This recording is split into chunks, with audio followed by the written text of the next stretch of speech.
Top quality और consistent performance के लिए सिर्फ सिल्वर पंप। टॉप क्वालिटी और कंसिस्टेंट परफॉर्मेंस के लिए सिर्फ सिल्वर पंप, नाम याद रखना। काय सांगाल, आज भव्य दिव्य कावड यात्रा निघालेली, कशी रूपरेषा या कार्यक्रमाची?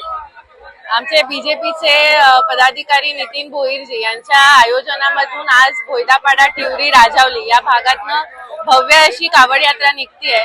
श्रावण महिना सुरू आहे आणि आपल्याला सगळ्यांनाच माहिती आहे की महादेवाचे भक्त हे महादेवाचा अभिषेक करण्यासाठी कावड यात्रेच्या माध्यमातून जात असतात आणि महादेवाचा आशीर्वाद घेत असतात। तर त्याचप्रमाणे यावेळेला वसईतूनही अनेक कावड यात्रा निघतायत आणि त्याचसारखी ही एक कावड यात्रा आहे। मी सगळ्या कावड यात्री जे आहेत त्या सगळ्यांना मी शुभेच्छा देते आणि नितीनजी भोईर यांना सुद्धा मी शुभेच्छा देते। कशा पद्धतीचा रूट आहे यामध्ये आणि काय साकडे महादेवाकडे?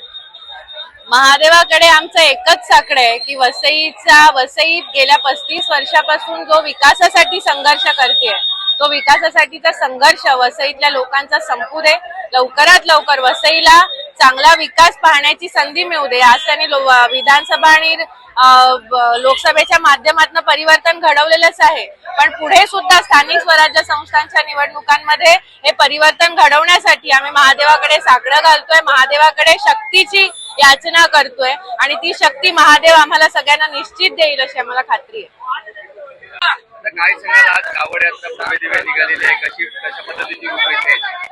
आज राजावली विभागातील भव्य कावड यात्रा म्हणजे राजावलीचे सर्व विभाग, त्याच्यामध्ये वाघालपाडाला, केलीचा पाडाला, पालनगर आला, मांगुर्णी पाडा आला, इव्हन राजावली गाव सुद्धा आला। आम्ही सर्वांनी मिळून एकच कावड यात्रा करण्याचं ठरवलं आहे आणि ती आज फर्स्ट वर्ष असं आहे आमचं हे। काही कावड यात्रा सर्व एकत्र निघते आणि आज महादेव चरणी आज राजावली विकासासाठी काहीतरी आम्ही मागण्यासाठी चाललेलो आहेत का इथले जे प्रॉब्लेम्स आहेत, रस्ते आहेत, गटार आहेत, पाणी आहेत, या सर्व गोष्टी आज महादेवकडे मी मागणं म्हणा हे पूर्ण काम आज आमदार स्नेहाताई दुबे यांच्या मार्गदर्शनाखाली आम्ही आज पूर्ण आणि प्रज्ञाताई पाटील जिल्हाध्यक्ष यांच्या मार्गदर्शनाखाली आज ही कावड यात्रा निघत आहे आणि आम्ही महादेवकडे एकच मागणं आहे की या आमच्या एरियातली जी न झालेली 35 वर्षाची कामं आहेत ती आज या याच्यामध्ये होऊन जाऊ दे अशी मी त्यांच्याकडे मागणी मागत आहे। जय श्रीराम।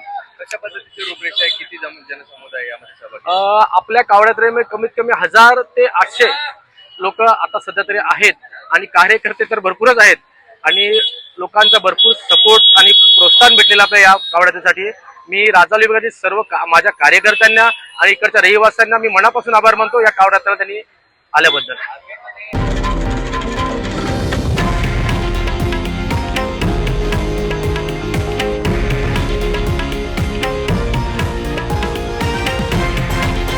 हे आहे देशातील नंबर 1 न्यूज नेटवर्क आणि आपण पाहत आहात TV9 मराठी, एकमेव।